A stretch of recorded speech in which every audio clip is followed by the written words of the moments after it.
పూర్వము కౌశికుడు అనేటువంటి ఒక బ్రాహ్మణుడికి కుష్ఠవ్యాధి నుంచి తన పాతివ్రత్య దీక్షతో అతనిని కాపాడమే కాకుండా యమధర్మరాజు నుంచి అతని ప్రాణాలను కూడా రక్షించి తన భార్య అయినటువంటి సుమతికి ఆ కౌశికుడిని అప్పజెప్పింది.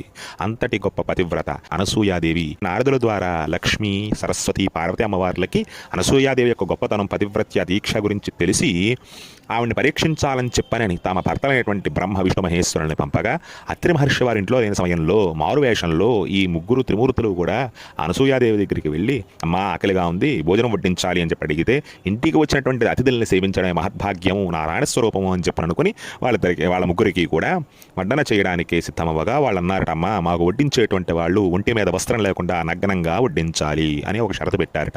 తీరా వాళ్ళు వచ్చిన అతిథులకి ఆ విధమైనటువంటి అన్నదానం చేయకపోతే అది ఒక పాపము. వాళ్ళ ఎదుట నగ్నంగా ఉంటే తన భర్త అయినటువంటి అత్రి మహర్షి యొక్క తపస్సు అంతా నిర్వీర్యం అవుతుంది. ఏం చేయాలో పాలుపోలే. ఆ వడ్డన చేసినటువంటి దానికి ఈ సమయంలో వాళ్ళు, అమ్మా ఇంకా ఎంతసేపు అని చెప్పని అడిగేటప్పటికి వాళ్ళు అన్న మాట ఆవిడకి ఒక్కసారిగా అమ్మా అన్నారు కదా అని తన మనస్సులో ఏ దురుద్దేశం లేనప్పుడు ఏ విధంగా వడ్డిస్తే ఏమిటి అని చెప్పని అనుకుని సరే అని నిర్ణయించుకుందిట. వాళ్ళు అమ్మా అనేటువంటి ఆ పిలుపుతోటి ఈవిడ అక్కడికి వెళ్ళి చూసేటప్పటికీ ఆ త్రిమూర్తుల ముగ్గురు కూడా తన శక్తి వల్ల చంటి బిడ్డల వలె మారిపోయారట. వాళ్ళు ఎప్పుడైతే ఆ చంటి బిడ్డలుగా మారారో తీసుకుని తన పొత్తిళ్లలో వేసుకుని వాళ్ళకు పాలనిచ్చే తల్లిగా వాళ్ళకి కడుపు నింపిందిట.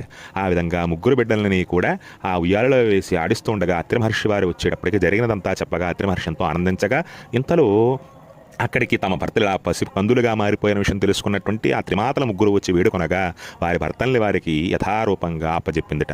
అప్పుడు మరి మాకు సంతాన భాగ్యాన్ని ప్రసాదించండి మీ అంశలతో అని చెప్పిన అత్రి, అనసూయాదేవులు అడగగా అప్పుడు ఆ త్రిమూర్తుల ముగ్గురు కూడా అతి త్వరలోనే మా ముగ్గురు యొక్క అంశలతో నీకు చక్కనైనటువంటి దత్తరూపం కలుగుతుంది అని చెప్పి అనుగ్రహించారట.